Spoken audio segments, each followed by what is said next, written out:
Efesios, en su capítulo número 5, los versos que van del 21 al 33. ¿Ya está, hermanos? Vamos a leerlo de forma alternada. Yo inicio el verso 21, ustedes me siguen con el 22 y así nos vamos sucesivamente hasta que todos leamos el versículo número 33. Efesios capítulo 5, versos del 21 al 33, y dice así la palabra del Señor: someteos unos a otros en el temor de Dios.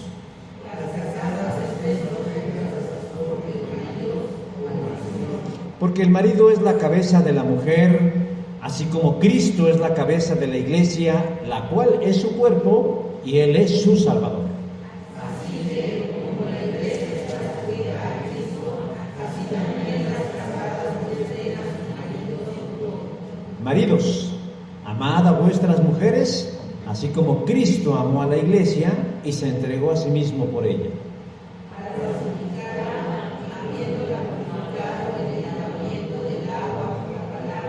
A fin de presentársela a sí mismo una iglesia gloriosa, que no tuviese mancha, ni arruga, ni cosa semejante, sino que fuese santa y sin mancha.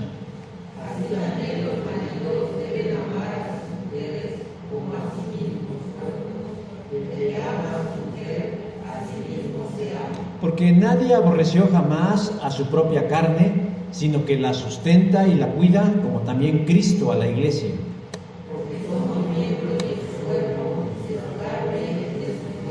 Por esto, dejará el hombre a su padre y a su madre, y se unirá a su mujer, y los dos serán una sola carne. Grande es este misterio, mas yo digo esto respecto de Cristo y de la iglesia. Todos, por lo demás, cada uno de vosotros ame también a su mujer como a sí mismo, y la mujer respete a su marido. Amén. Pueden tomar sus lugares. Pareciera que vamos a hablar del matrimonio, pero no. Y algunos estaban muy emocionados, pero no. Bueno, va implícito ahí la relación matrimonial. Vamos a ver por qué. Lo perdí todo. O eso pensé cuando abandoné la iglesia y además decidí salir del closet. Los que hemos estado allí, en la iglesia y en el closet, sabemos que uno lo entrega todo: los sueños, el futuro, la visión. Todo se veía alrededor de la iglesia, y como todos los que asisten a la iglesia, creí que iba a tener una familia convencional: papá, mamá, hijos, todo. Uno traza el camino dentro de esa burbuja que es la iglesia, y yo me soñaba siendo Marcos Witt, el Beyoncé cristiano. Y ¿saben?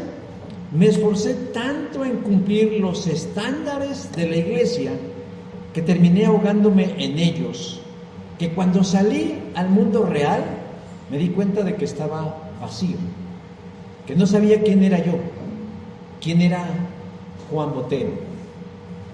Pues me había dedicado esforzadamente a crear un personaje y no sabía quién era yo ni a dónde ir. En todo caso, es que he decidido romper con esa burbuja y salir al mundo real, y en el tiempo descubrí que no estaba perdido en realidad, sino que estaba naciendo a mi destino, naciendo a mí mismo. Y por eso escribí una canción titulada Destino, y nos invita a escucharla, por si nos sentimos como él en algún momento perdido, y saber que no eres la única persona que ha pasado por algo similar. Muchos se van a identificar con esta canción, y espero que esta canción les dé valentía y ánimo para seguir adelante. Estas son las palabras de un joven que se decía ser cristiano, y podemos decir mucho de sus palabras, de alguien que ha decidido renunciar a la fe en Cristo. Aunque él diga que no, aunque él jure y perjure con mano en Biblia que él sigue siendo cristiano, este discurso es una clara renuncia a la fe verdadera en Cristo. Porque abandonar la iglesia, contrario a lo que la mayoría puede llegar a pensar, es una señal inequívoca de algo que está sucediendo dentro de la persona y que es grave. Es el reflejo de que de verdad ya no tiene una comunión con el Dios verdadero. Cuando alguien decide abandonar la iglesia, no cree usted que está haciendo un esfuchi a la iglesia. Está gritándole al mundo y a Dios que ya no son amigos, aunque digan que sí lo son. Pero yo no quiero que nos enfoquemos, o más bien yo quiero que nos enfoquemos en la intencionalidad del mensaje. Culpa a la iglesia de su vida miserable. Culpa a la iglesia de no ser él. Porque tal pareciera que escupir y culpar al cuerpo de Cristo se ha convertido en algunos en su deporte favorito. Hay que darle a la iglesia. Lo que debe quedar claro es que una persona que da semejantes palabras no entendió qué es la iglesia y mucho menos entendió, aunque llevara muchos años, de qué trata la vida en Cristo. Y no les voy a mentir y no voy a evadir que la iglesia local tiene responsabilidad y es falible, imperfecta y se equivoca.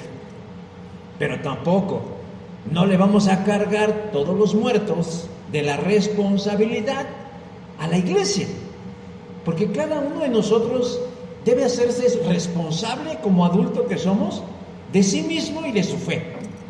La iglesia nos acompaña, pero ¿qué hacer, hermanos, cuando una persona no se presta al acompañamiento cristiano?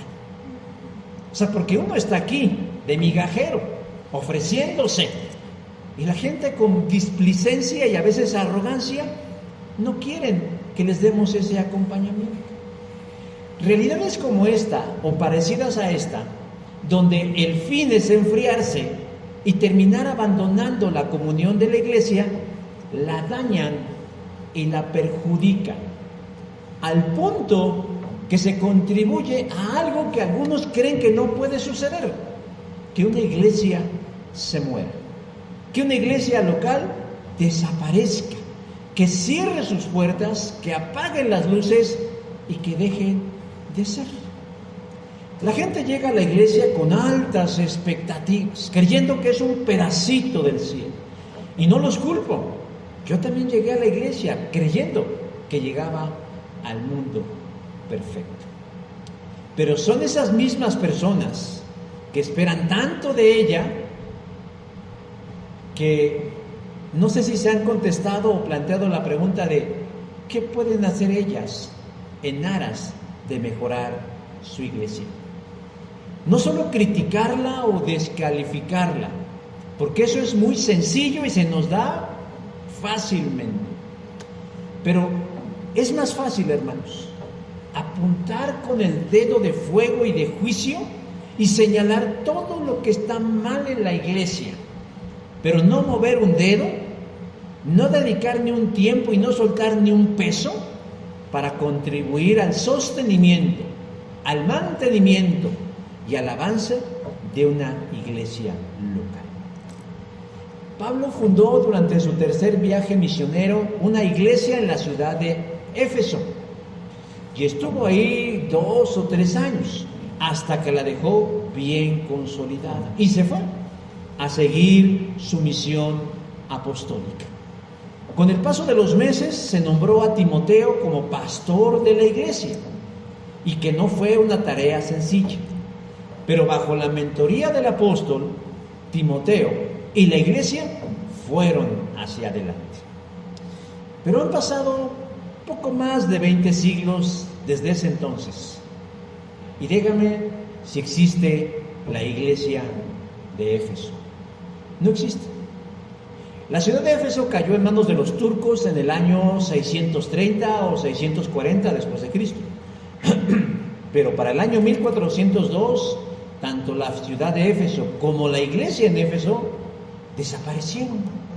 Y hoy es Turquía, un país netamente islámico. ¿Qué pasó, hermanos? ¿No que el Hades no iba a prevalecer sobre la iglesia de Jesucristo? ¿No que Él iba a estar con ellos hasta el fin de los tiempos? ¿Qué pasó con la providencia divina? ¿Dónde quedaron las promesas de Jesús de estar ahí? ¿Fueron acaso promesas de políticos solamente por estar en campaña? No. El problema no fue Dios. El problema no fueron sus planes, ni sus deseos, ni su voluntad. ¿Sabe qué fue? El descuido, la indolencia, la indiferencia, la pasividad, el tener las prioridades mal establecidas de sus miembros, lo que nos convirtió en pecadores porque terminaron por matar a la iglesia. Resulta muy lamentable que de todas esas iglesias que encontramos en el Nuevo Testamento, la Odisea, Éfeso, Colosas, Tesalónica, Pérgamo, Galacia, Corintio, etc., no quede ni una más que la iglesia de Roma. Y ellos se ufanan en decir, somos la iglesia verdadera. Han pasado más de 2000 años y todavía estamos peleando y lidiando con esos mismos asuntos que ha llevado a la iglesia a renacer y a morir muchas veces. Y la causa de su muerte, de su desaparición, ha sido causada por sus mismos miembros, por sus asistentes, no por el diablo ni por los demonios, sino por quienes están allí. Pablo decidió escribir una carta desde la cárcel a la iglesia de Éfeso. Algunos dicen que no fue precisamente a la iglesia de Éfeso, sino a un grupo de iglesias alrededor de Éfeso, o sea que era una carta circular. Y que por lo tanto no trata asuntos muy específicos, sino genéricos o generales. No obstante, hermanos, para poder comprender el contexto, asumiremos que Pablo escribió esta carta a la iglesia de Éfeso. Pero para tener un mayor contexto de cuál era la condición de la iglesia de Éfeso, me permitiré tomar información que el mismo Señor Jesús dio de Éfeso en el libro del Apocalipsis, capítulo 2, para que podamos entender, hermanos, qué fue lo que sucedió para que Éfeso desapareciera. Pero más que eso, hermanos, que podamos plantearnos una pregunta o dos preguntas fundamentales. ¿Qué ha hecho Jesús a lo largo de la historia en aras o en favor de su iglesia? Pero aún más importante, porque nos corresponde a nosotros, ¿qué haces tú en favor o en contra de tu iglesia? Y lo vamos a responder a través de tres elementos fundamentales. La pregunta es, ¿qué hizo Jesús por su iglesia? Bueno, lo primero que hizo Jesús es darle dirección a la iglesia. Versículo 23 del capítulo 5 del libro de los Efesios. Cristo es la cabeza de la iglesia. Pablo empieza a hablar en esta sección del capítulo 5 de asuntos que nos resultan cotidianos, el matrimonio. Porque la carta a los Efesios la podemos dividir en dos secciones: doctrina del 1 al 4 y asuntos particulares o cotidianos del 5 al 6.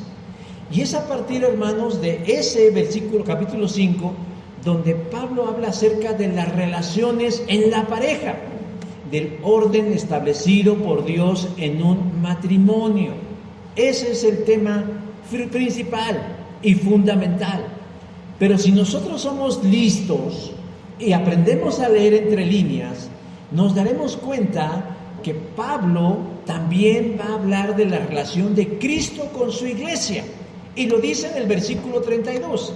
Esta es una verdad muy grande. ¿Cuál? La iglesia y Cristo. Y yo la uso para hablar de Cristo y la iglesia. Es decir, él va a utilizar la figura del hombre y la mujer en matrimonio para referirse a una verdad muy grande respecto a Dios, a Jesús y su iglesia. Y por eso también, hermanos, decía hace un rato que debemos conocer cuál era el contexto de la iglesia de los Efesios. Pero Pablo no nos lo da, por alguna razón no nos lo da. Pero Jesús sí nos lo da en su libro de las Revelaciones, en el capítulo 2. En el libro de las Revelaciones, Jesús dice que la iglesia en Éfeso era una iglesia fiel a sus convicciones.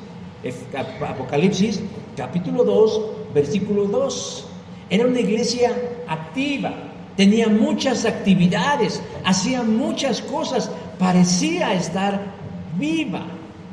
Pero también era una iglesia que tenía una sana doctrina. Es decir, estaba en contra de una secta llamada los Nicolaitas, que pervertían las verdades fundamentales del Evangelio. Versículo 2 del capítulo 2 del Apocalipsis. Pero además, habían perseverado pese a los obstáculos que se le habían presentado en su historia. Versículo 3. Entonces, ¿cuál es el problema de la iglesia de Éfeso si casi es la iglesia perfecta? Bueno, Jesús le señala que ellos tienen un gran defecto, que borra todas las virtudes que pudiera tener antes. ¿Cuál es? Versículo 4 del capítulo 2 de Apocalipsis. Has dejado a un lado el amor que tenías al principio. En otras palabras, has abandonado tu primer amor. ¿Qué significa esto? Que la iglesia de Éfeso parecía estar viva. Venían a las reuniones, tenían un horario, cantaban, aplaudían, levantaban sus manos, ponían los ojos en blanco como huevo cocido, sentían bien bonito, hacían muchas cosas, mostraban cierto interés a Dios y su palabra, pero carecían de algo muy importante, de un motor poderoso que era el amor a Jesucristo. De un motor poderoso que los llevara a experimentar una fe real, viva y auténtica, tan pujante que influyera a su alrededor con el mensaje de vida y salvación. Por fuera se veían muy espirituales, pero por dentro cada uno de sus miembros estaban atormentados por problemas muy particulares, enfermedades, problemas de familia, problemas económicos, y eso los llevaba a sentirse desanimados, a sentirse deprimidos de closet, a de tener distimia porque no sentían la chispa de la vida. Y Jesús, que todo lo ve, podía mirar esos corazones en sus cultos y decía: pues qué padre estás cantando, qué bien te vestiste hoy, pero me he dado cuenta que has dejado el amor que tenías al principio. O sea, esa chispa, esa pasión cuando conocimos al Señor. Hermanos, y quiero pensar que los que estamos aquí sabemos de lo que estamos hablando. Cuando conocimos al Señor, se nos hizo la luz en la cabeza y el corazón y dijimos: este es el camino. Y nos entregamos con todo al Señor. Pero tenemos que reconocer que el afán, que la rutina, que los problemas, que las circunstancias han ido menguando esa chispa de pasión de los primeros días cuando conocimos a Cristo. No me voy a detener porque ese es tema de otro mensaje. ¿Qué es lo que causa que vayamos perdiendo el primer amor hacia Cristo? La realidad es que la iglesia de Éfeso se le conoce como la iglesia sin amor. Y si conectamos esto con lo que está hablando Pablo, hermanos, podemos darnos cuenta por qué Pablo empieza a utilizar al matrimonio como una analogía entre Jesús y su iglesia. Pablo comienza esta sección con un concepto que a muchos no les gusta, sobre todo a las mujeres en este tiempo, que habla acerca de la sujeción. Sujétense los unos a los otros, versículo número 21. Someteos unos a los otros en el temor de Dios. La palabra griega de la que traducen sujétense o sométanse realmente significa subordinarse a los demás o colocarse por debajo de los otros. Y Pablo comienza esta sección dando indicaciones que una pareja que busque contar con la bendición de Dios debe contar con este requisito. Y dice específicamente: la mujer debe subordinarse, colocarse bajo el cuidado y bajo la autoridad de su esposo.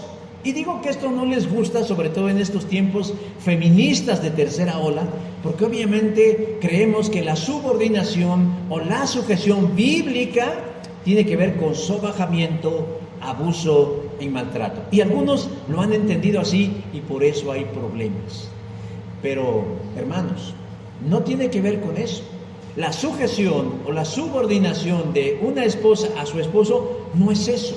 No implica hacerse menos, no implica invisibilizarse o dejar de ser, sino más bien es un acto de confianza al ponerse bajo el cuidado y la responsabilidad de alguien, en este caso de su marido, porque según Pablo en el versículo 23 dice que el marido es cabeza de la mujer. Pero el tema de hoy, decía, no es el matrimonio, así que no me vean con ojos de pistola. No es el matrimonio, ni el orden de Dios para el matrimonio, así que no nos desgastemos en explicar tanto esto, sino donde quiero que centremos nuestra atención es que Pablo está utilizando esta analogía para mostrarnos cómo debe funcionar la relación entre Cristo y su iglesia. De la misma manera que él espera que en un matrimonio la esposa se subordine al cuidado y amor y protección del marido, en la relación de Cristo con la iglesia debe ser de la misma forma. Hay quienes les gusta separar estas dos cosas diciendo, una cosa es Cristo y otra cosa es la iglesia. La historia que les conté al principio, el muchacho que escribió esto, Juan Botero, dice, no, yo sigo estando bien con Cristo, pero no con su iglesia. Pero no lo pueden dividir, no lo pueden separar. No lo pueden simplemente diseccionar y decir, no, yo estoy bien con Cristo, aunque con su iglesia me caiga gorda, aunque esté fea, aunque me hayan lastimado. No, eso no se puede ser, porque es una dupla indisoluble, es una unión, como veremos más adelante, como un hombre con una mujer cuando se casan. Es un vínculo que no se puede romper. ¿Cuántas veces, hermanos, no hemos escuchado personas que descalifican a la iglesia, pero dicen, pero yo me quedo con Cristo? O sea, yo soy cristiano, pero yo no voy a la iglesia. Quien rechaza a la iglesia, rechaza a Cristo.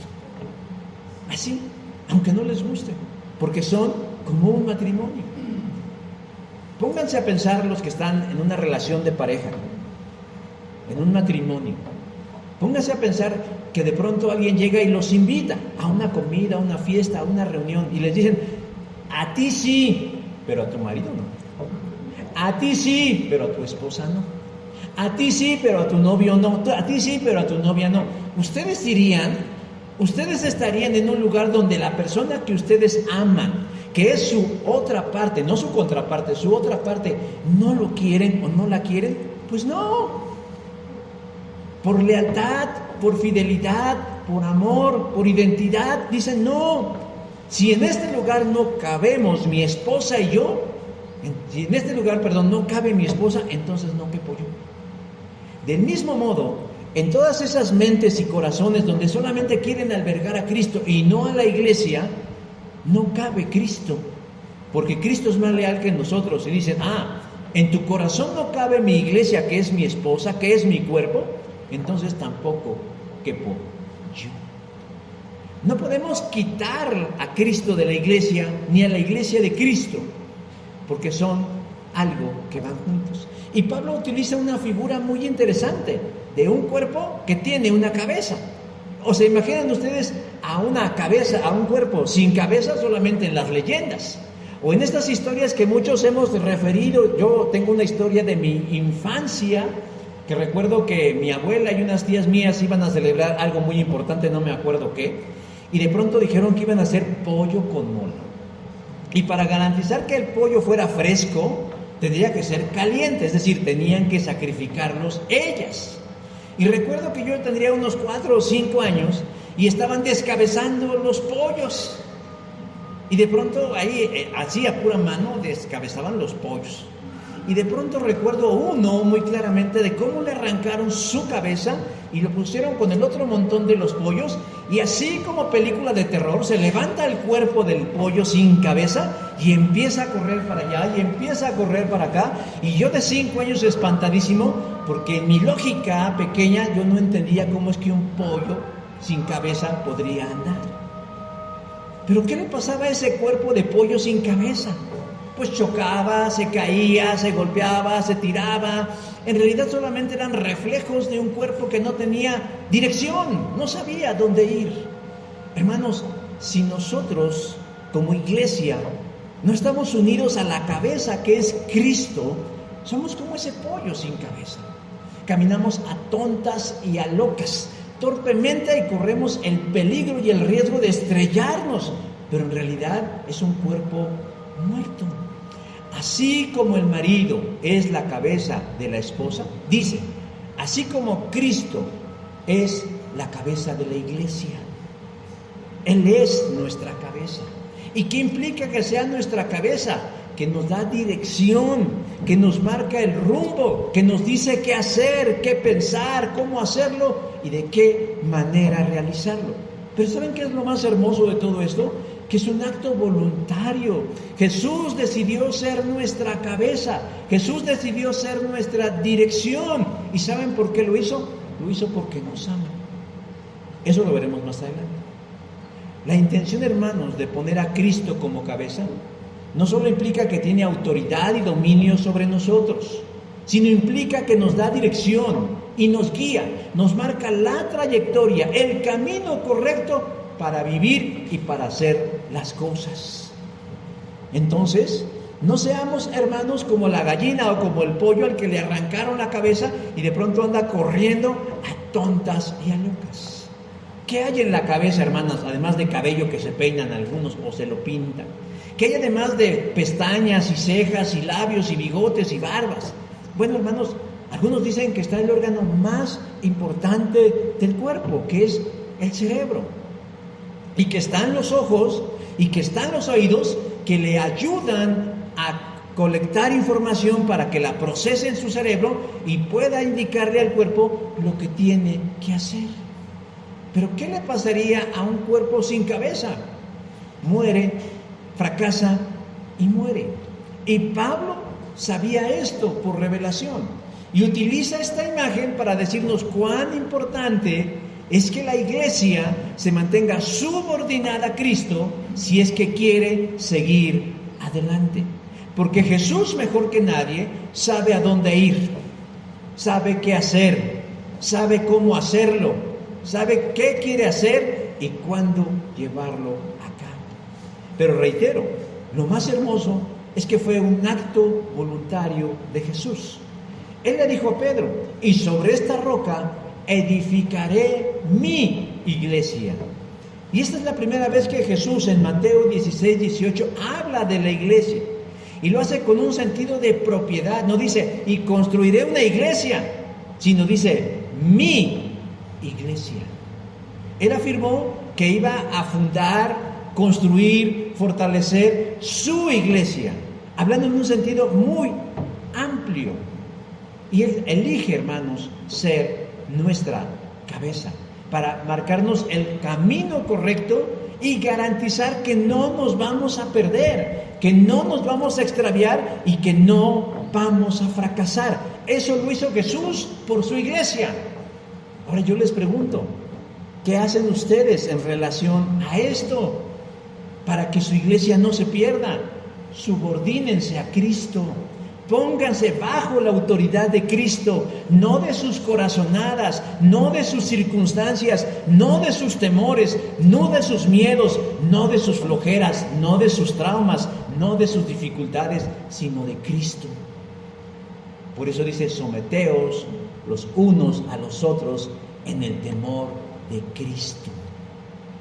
Hermanos, si nosotros queremos que nuestra iglesia funcione, camine, avance y prospere, lo primero que tenemos que hacer es sujetarnos, someternos, subordinarnos y colocarnos todos y cada uno a la autoridad de Cristo, porque Él es la cabeza de la iglesia. La segunda cosa que hizo Cristo por su iglesia es que dio todo por ella. Versículo 25, así como Cristo amó a la iglesia. ¿Cómo debemos amar a Cristo, a la iglesia? Pues hacerlo de la misma manera que Cristo lo hizo, con una gran intensidad. ¿Cuál sería el elemento fundamental para un buen matrimonio? Imprescindible para un buen matrimonio. ¿Una buena casa? No. ¿Un buen carro? No. ¿Un buen empleo? No. ¿La promesa de tener hijos? Tampoco. El elemento fundamental sobre el que se construye un matrimonio, hermanos, es el amor. Y yo sé que es obvio, dirán, ay, bueno, eso es obvio, pero a veces las cosas son tan obvias que las pasamos de largo. Mucha gente se casa enamorada, pero no por amor. Ah, caray, pues ¿qué no es lo mismo? No, no es lo mismo que lo beso. El enamoramiento, hermanos, es un sentimiento pasajero. Es una emoción, es algo que sentimos durante un tiempo. En el mejor de los casos nos durará entre 1 año y medio y los mejores tal vez 2 años. Pero con el paso del tiempo se irá apagando, se irá extinguiendo hasta que se muera. Y por eso encontramos gente que dice, pues ya se nos acabó el amor, ya se nos acabó la gasolina. A diferencia del amor verdadero, hermanos, el amor verdadero no se sustenta en una emoción, en un sentimiento, se fundamenta en una decisión. Es decir, en el ejercicio libre y consciente de querer amar a alguien a pesar de todo, a pesar de que le huelan los pies, a pesar de que se los limpia con la toalla en el piso, a pesar de que va envejeciendo y aquel cuerpazo, caraza, pelazo, ya nomás quedan en los puros retazos, a pesar de eso, seguir amando. Yo sé que algunos dirán, pastor, está usted idealizando las cosas. Pero no, hermanos, estoy hablando de una realidad. Es posible amar cuando amar es una decisión. Y el mejor modelo que nosotros podemos encontrar de que amar es una decisión es la de Jesús por su iglesia. Y el apóstol lo pone como Cristo amó a la iglesia. Y la pregunta es, ¿cómo amó Jesús a su iglesia? Bueno, el mismo Pablo nos dice, con mucha intensidad, versículo 25, entregó la vida por ella. Hay gente que no da 25 centavos por una iglesia, ¿eh? Ay, no, hay hijos del diablo y herejes, malvados, me lastimaron. Pero para Cristo era muy valiosa, que entregó su vida por ella. Todos sabemos que Jesús murió por darnos salvación y vida eterna. Pero la entrega de Jesús por su iglesia comenzó desde antes, dirían en mi pueblo. Desde que Jesús antes se encarnara en la eternidad, antes de que fuera en la identidad de Cristo, Él ya estaba pensando en la iglesia. Cuando se materializó a través de la encarnación, Jesús lo hizo por amor a la iglesia. Lo dio por amor a la iglesia. Y desde ahí empezamos a ver la entrega de Jesús por su iglesia. Porque estando Él en la gloria, en la eternidad, en lo perfecto, en lo hermoso, en lo sublime, Él decide venir en amor por su iglesia. Y todos conocemos la historia de la encarnación, Mateo 1:25. Por eso se dice que el mejor regalo que Dios puede dar a la humanidad en Navidad es precisamente el nacimiento de Jesús. Es la muestra del amor más grande de Cristo por las personas, y esas personas se transformen en su iglesia.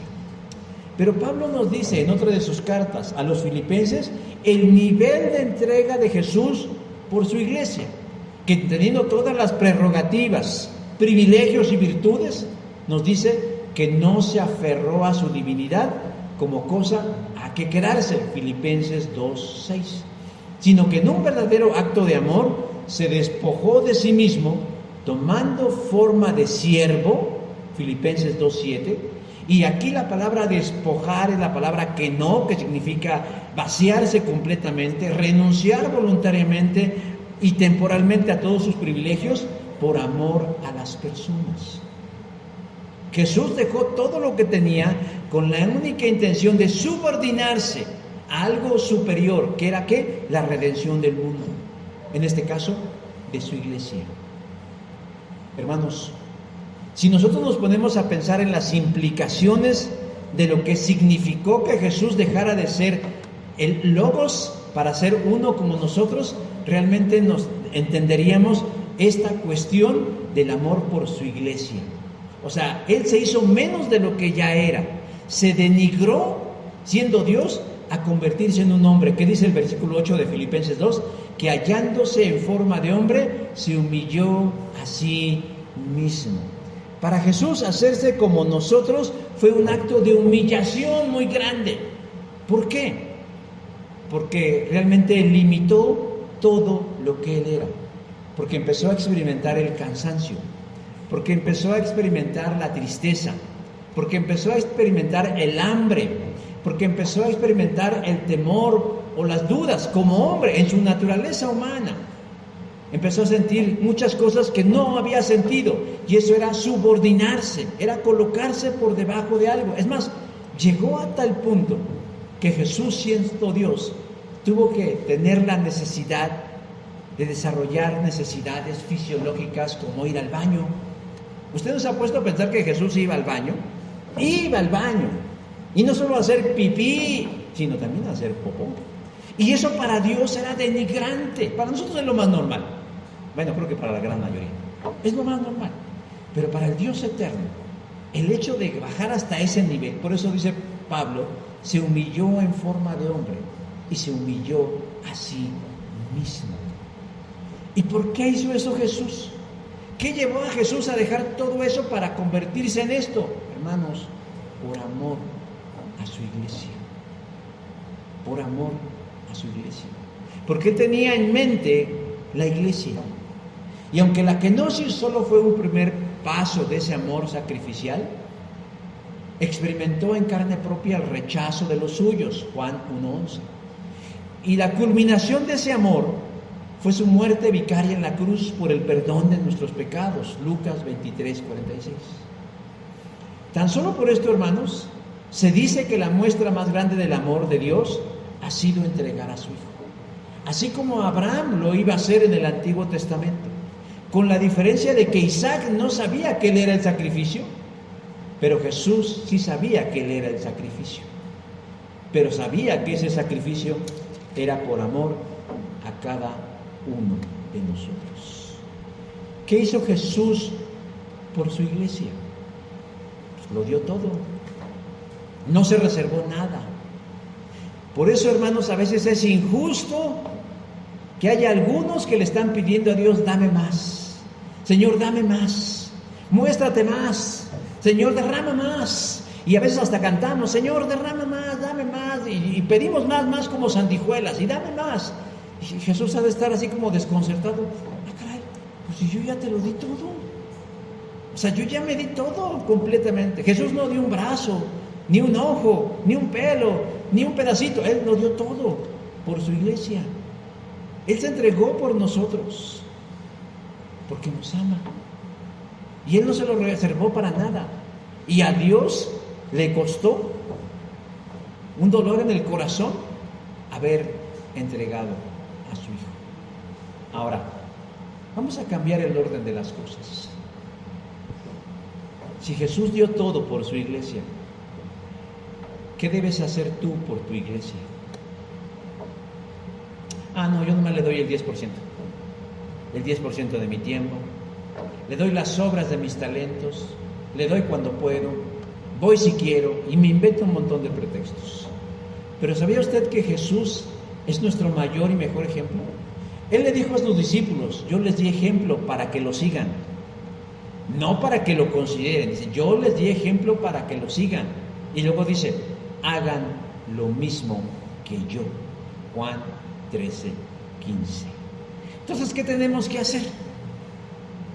Pues entregarnos todos, ¿verdad? Esta semana, hermanos, en mi fallida clase sobre el discipulado, porque sus actos hablan más que sus palabras, no les interesa ser discípulos. A muchos no les interesa ser discípulos. Revisábamos los perfiles de un discípulo de Jesús a la luz de la Biblia. Y hubieron dos características que se me hicieron acordes a este tema. Y que lamento que algunos de aquí no reúnen. La primera, tener en orden sus prioridades acorde a la voluntad de Dios. ¿Qué es lo más importante para sus vidas? Sus hijos, su trabajo, su cuerpo. Ay, es que me duele aquí. Ay, es que me duele allá. Hasta parece canción. Ay, me duele aquí. Y hasta lo bailan. ¿Qué es más importante?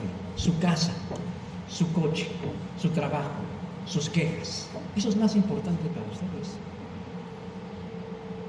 Pero cuando un cristiano tiene bien ordenadas sus prioridades, su prioridad número uno es Dios. ¿Por qué? Porque Jesús nos enseñó con su ejemplo y dijo, hagan lo mismo que yo. ¿Jesús tenía hambre? Claro. ¿Jesús tenía miedo? Claro. A Jesús tenía muchas cosas que nosotros tenemos, pero Él siempre priorizó a Dios.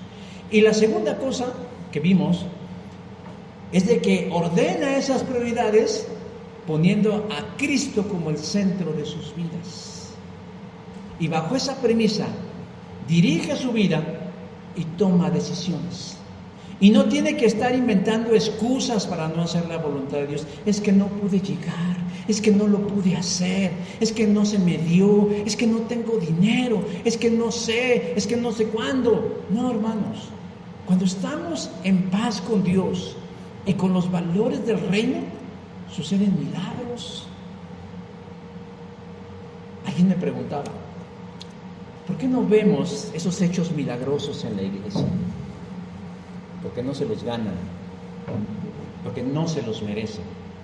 Por eso no ven gente sanada, por eso no tienen trabajo, por eso no se les quitan las enfermedades, por eso tienen problemas. Porque la Biblia dice que cuando el Señor aprueba la manera de vivir de alguien, incluso a sus enemigos los hace estar en paz con Él. Proverbios 16:7. ¿Qué debemos hacer nosotros por nuestra iglesia, hermanos?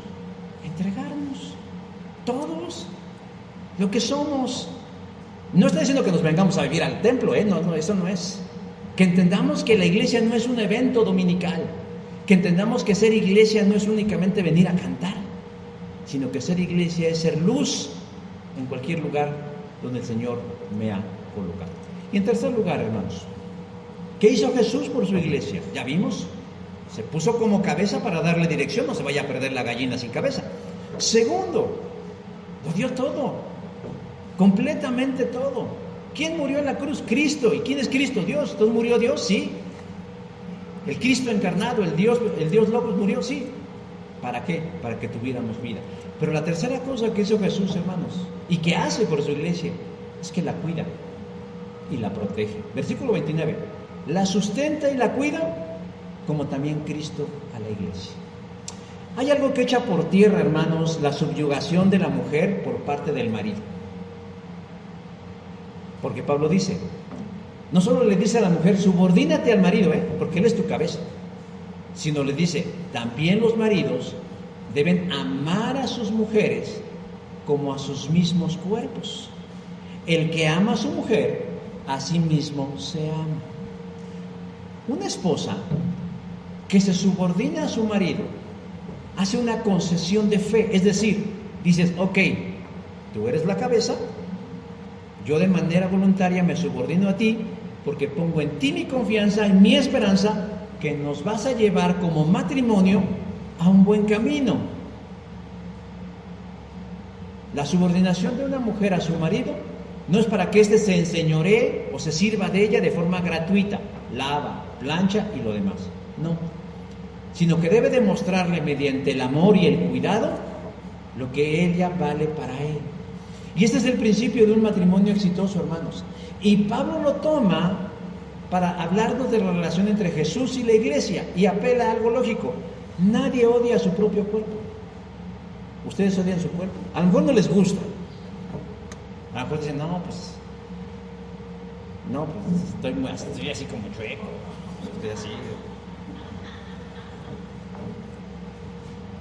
A mí ya me queda grande el árbol también. Pero, dice Pablo, nadie odia a su propio cuerpo. Creo que de manera consciente todos procuramos cuidar nuestro cuerpo, como entendamos. Porque sería de locos que alguien de manera deliberada y dolosa se dañara a sí mismo. Decía, me voy a agarrar a golpes, me voy a arrancar el pelo. O sea, eso solo lo haría un loco. Hace 2 semanas mi esposa y yo atendimos a un paciente. Si les pudiera yo mostrar las fotos, luego se las voy a mandar a Jeremías 33 para que se horroricen. A un perrito que sufría de una enfermedad autoinmune. ¿Qué es esto? Que su propio cuerpo estaba produciendo defensas en contra de sí mismo y se estaba destruyendo a sí mismo, al punto, hermanos, que los dedos de su patita y de sus manos se estaban desprendiendo. O sea, los dueños no se entendían cómo, ya no tenía pelo, ya no tenía piel, y se veían como, nada más lo tocarían así, se les empezaban a desprender los dedos, y decían, ¿pero por qué? Ellos pensaban que era un virus, una bacteria, un hongo, y dijimos, no, es una enfermedad autoinmune. Su cuerpo, que se volvió loco, está creando células de defensas contra sí mismo, y se está autodestruyendo, y se está dañando, y se está perjudicando, y se está lastimando.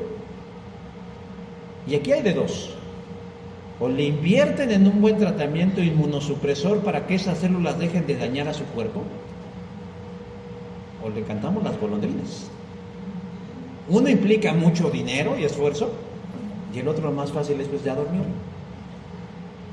El punto, mis hermanos, que es una condición rarísima ver un individuo, llámese animal o persona, cuyo cuerpo reacciona de esta manera, porque es perjudicial.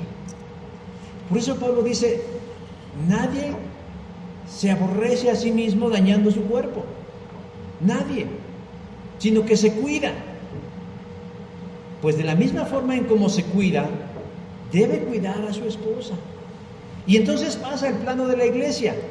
Así como Cristo sustenta y cuida a la iglesia, Jesús, pese a los errores de la iglesia, no la odia, ni la abandona, ni la aleja, sino que realmente la sustenta y la cuida. Jesús no fundó la iglesia para abandonarla y hay que se las arregle como pueda. Está al pendiente de ella. Hay una corriente filosófica que se llama deísmo, o sea, creen en Dios. Pero la base de esta creencia acerca de Dios, del deísmo, es que dicen, Dios creó el mundo y lo dejó a la deriva. Solo así podemos explicar los problemas que pasan, guerras, muerte, destrucción. Dios no está involucrado en nosotros.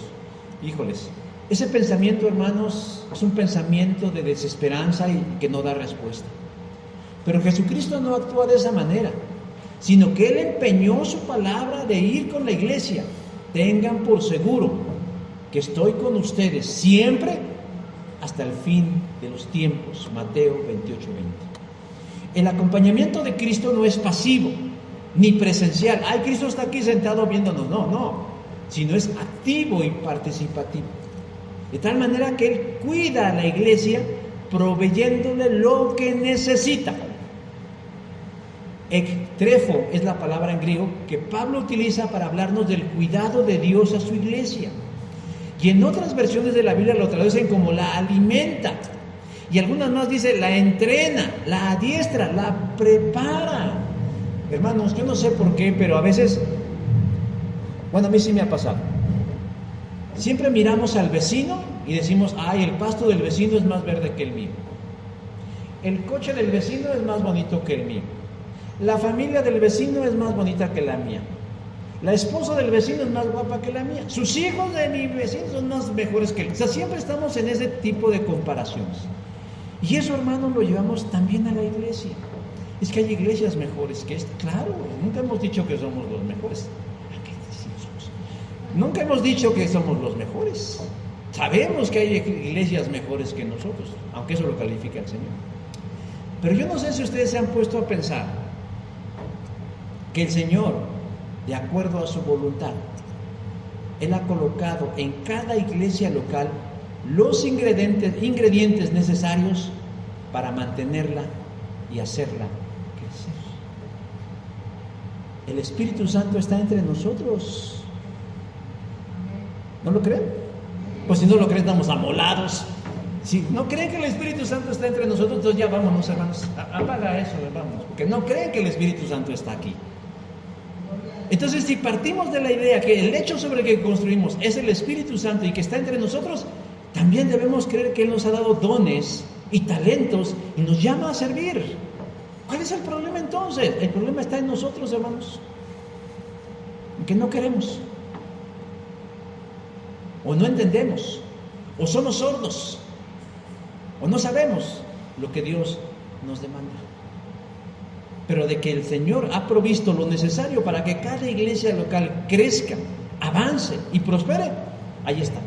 La otra palabra que utiliza Pablo cuando dice ahí que la cuida es de salpo, que curiosamente tiene un significado muy bonito, que significa ternura a través de una caricia. O sea, si lo traducimos, porque las traducciones no son literales, sino se busca la idea, es que Jesús no solamente provee a su iglesia de las cosas que necesita, sino lo hace con el afán de protegerla por amor. O sea, así como de pronto acariciamos un gato, un perro, a veces nos acariciamos nosotros, con esa ternura y con ese cuidado, mayormente el Señor nos ve a nosotros como algo muy valioso. Jesús no solamente nos da órdenes, no hagas esto, no hagas, no. El Señor no solamente quiere que obedezcamos de forma mecánica, sino que Él nos protege, nos resguarda y nos salvaguarda. ¿De quién? De nuestros enemigos, hermanos, porque tenemos enemigos que buscan perjudicarnos. Ya sabemos quién es el principal, el diablo que busca acabarnos. El mundo sin Cristo, hermanos, que busca imponer sus conductas inmorales. Hoy se habla de batalla cultural cuando en realidad es batalla espiritual y la iglesia le estorba al mundo para que hagan lo que se les pegue la gana. Pero hay un tercer enemigo más poderoso que el diablo y que el mundo. ¿Y sabe quién es, hermanos?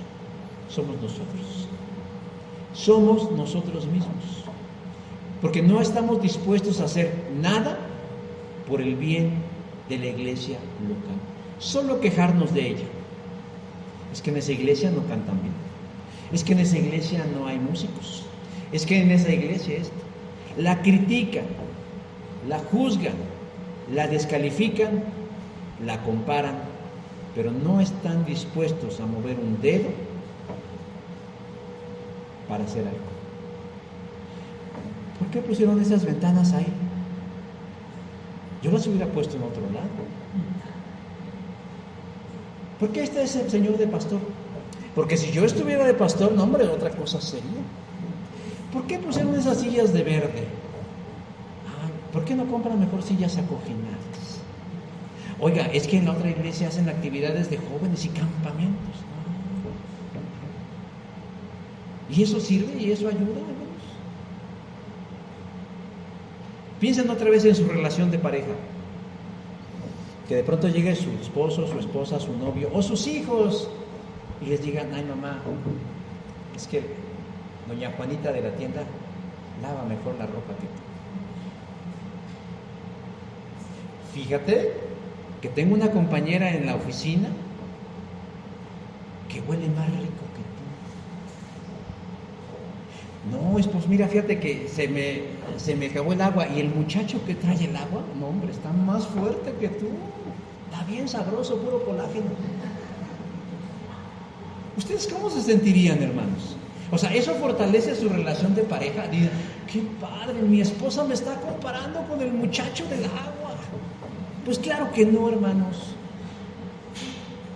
¿Cómo se cree que se siente una iglesia cuando dicen: es que en la otra iglesia tienen lucecitas así que se prenden bien bonitas, bien bonitas? Y tienen un staff que traen playeras de colores así que dicen: ¿en qué te puedo ayudar? Bienvenidos. Y ahí hay harto hombre soltero. No, hombre, aquí no. Y allá, y siempre están con eso. Y de veras digo: y eso, hermanos, ahora vamos a suponer, ok, ¿viste eso en otra iglesia? Vamos a hacerlo. No, pues aquí no se puede. Aquí la materia prima está por la calle La Amargura. No, hermanos. Nosotros mismos a veces no procuramos ni cuidamos nuestra propia iglesia. Jesús lo hace. Y si estamos en la idea de seguir su ejemplo, debemos también procurar y proteger su iglesia. Ustedes no saben la de veces que a esta iglesia le han dicho muchas cosas. Y la de veces que he tenido que salir en pro de defenderlos. Dirán, no lo necesitamos. Bueno, yo lo hago de todas maneras, como pastor lo hago. Pero las veces que han hablado de ustedes, porque cuando dicen en esa iglesia hay puro pecador, están hablando de todos ustedes, porque no me dicen fulano, sino, es que en esa iglesia están muertos, es que en esa iglesia, y yo tengo que decir, no, espérame, no, a ver, éntrale, vamos a darnos, porque debemos procurar y proteger nuestra iglesia.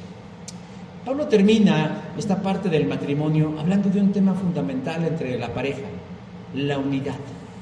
Cuando dice, y el hombre dejará a su padre y a su madre y se unirá a su mujer para formar un solo cuerpo. La palabra unión significa fusión, es decir, una unidad tan profunda, tan estrecha, tan vinculante, que Dios solamente ve un solo cuerpo. Y por eso dice en el versículo 32, ilustra la manera en que Cristo y la iglesia son uno. Esta es la iglesia de Jesucristo, hermanos. Cristo está entre nosotros y ama a esta iglesia. Así que podrán decir lo que quieran de esta y de cualquier iglesia local, que es pequeña, que no es de ambiente, que el pastor está feo, en fin. Pero hay una realidad más profunda que la opinión de unos cuantos, que estamos unidos a Cristo de manera inseparable. Y contra eso nadie puede hacer nada. Ahora, ya vimos lo que Cristo hace por su iglesia. El gran desafío de hoy, hermanos, es, ¿tú qué harás en favor de tu iglesia? ¿Seguirte quejando de ella? ¿Criticándola? ¿Inventándote excusas para no dar más? Jesús ya dio el ejemplo y dice, sigan mi ejemplo. Si no lo hacemos, hermanos, no me estarían tirando de loco a mí, como siempre lo hacen, sino estarían desobedeciendo a Cristo, porque Él es la cabeza de la iglesia. Amén. Hoy nos regañó el pastor. No, hermanos, yo les prediqué la Biblia. Vamos a ponernos de pie para orar. Señor Dios, en esta hora te queremos agradecer porque nos das un honor inmerecido. Creo que a veces no, pues por los muchos afanes de la vida no nos ponemos a reflexionar profundamente acerca de lo que implica el privilegio que tenemos. A veces leemos la Escritura tan superficialmente que no nos detenemos a darnos cuenta que todas esas historias del Antiguo Testamento, inclusive todavía del Nuevo, vemos una condición que muchas de esas personas no tenían, y era ser parte de la iglesia. Tener los recursos, las oportunidades, las bendiciones, los favores y los dones con los que tú has honrado a la iglesia de todos estos siglos. Pero estamos ya tan acostumbrados a esta facilidad de la vida que los pasamos por alto. Y a veces actuamos de manera tan mecánica que ya hasta nos levantamos en automático y vamos a la iglesia. Y cuando termina la reunión, continuamos nuestras vidas como si nada hubiera pasado, sumergidos en nuestros propios problemas, en nuestras propias angustias, en nuestros propios tormentos, en nuestros propios afanes, en nuestros propios planes, en nuestras propias luchas, en nuestro propio egoísmo. Porque creemos que la historia del universo gira alrededor de nosotros, de nuestro matrimonio, de nuestras carreras, de nuestros anhelos, de nuestras familias, de nuestros hijos. Y eso pasa, Señor, porque tenemos una perspectiva equivocada. Porque no estamos mirando a quien realmente es la razón de todo, que es Jesús. Yo quiero pedirte hoy en esta hora, Señor Jesús, que ya no sea el hombre el que hable, sino seas tú a través de tu Santo Espíritu, y conduzca y convenza a estas mentes y estos corazones de seguir tu ejemplo. No quiero ser injusto porque sé que hay personas que han dado todo y han seguido el ejemplo de Cristo. No lo digo por aquellos que pueden tener su conciencia tranquila diciendo, yo estoy a la altura del llamado de Cristo. Pero no podemos ser ciegos, ni sordos, ni indiferentes ante una realidad que nos abruma a todos y que no es exclusivo de esta iglesia, que a veces estamos tan distraídos en nuestros propios asuntos que nos olvidamos de lo más importante. Y si lo dejamos que siga creciendo, Señor, llegará un momento en que ni siquiera nos demos cuenta de las cosas que teníamos y que perdimos. Y que tal vez en un futuro hipotético simplemente lamentemos y diciendo, ahí había una iglesia. Señor, en lugar de criticar la iglesia, en lugar de compararla o de juzgarla o descalificarla, ¿por qué no nos sumamos, Dios, y seguimos tu ejemplo, subordinándonos a la cabeza que es Cristo? Y que Él diga a partir de este momento qué, cómo y dónde hacer con nuestras vidas. Entregarnos como Jesús lo hizo, sabiendo que en este amor sacrificial siempre hay una recompensa que sobrepasa la entrega, pero también, Señor, siendo una parte proactiva en el cuidado y la protección de lo que has colocado en nuestras manos. Porque esta iglesia no es únicamente responsabilidad del pastor. Bastante, Señor, voy a tener que responder delante de ti. Y sé que no me esperan ni aplausos, ni siquiera una sonrisa complaciente. Pero eso no quita, Señor, que también cada uno de los que vienen a esta congregación habrán de rendir cuentas de los talentos, dones y responsabilidades que pusiste en sus manos y realizaron o no, y dar las razones del porqué. Espíritu de Dios, sé en nosotros e inunda nuestros pensamientos. Llénanos y convéncenos de la verdad, porque ese es el trabajo que dijo Jesús que harías, para que entonces tengamos una vida plena, una vida que agrada y una vida que trasciende. Te bendecimos, Señor, y te glorificamos. Por el nombre de Cristo Jesús. Amén. Gracias, mis hermanos. Dios les bendice.